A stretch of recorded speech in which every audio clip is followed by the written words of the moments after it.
नमस्कार मित्रांनो, श्री स्वामी समर्थ. आज आम्ही केले होते वाळवणातील केळीचे उपवासाचे पापड. चला तर मग दाखवते. त्यासाठी लागतील आपल्याला उकडलेले केळी सोलून घ्यायची, ती छान किसणीने बारीक किसून घ्यायचं आणि साबुदाण्याचे पीठ करून घ्यायचे. साबुदाण्याचे पीठ थोडे थोडेच टाकायचे, जसे लागेल तसे, आणि त्यात थोडं तिखट, चवीनुसार मीठ टाकून द्यायचं आणि ते छान घट्ट गोळा मळून घ्यायचा. थोडासा पाण्याचा पण हात लावला तरी चालेल. गोळा जास्त घट्टही नाही आणि जास्त पातळही नाही असा भिजवून घ्यायचा आणि हाताला थोडे तेल लावून त्याचे छान गोळे तयार करून घ्यायचे.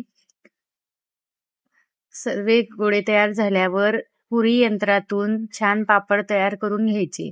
हे पापड घरात सुकवले तरी चालतात.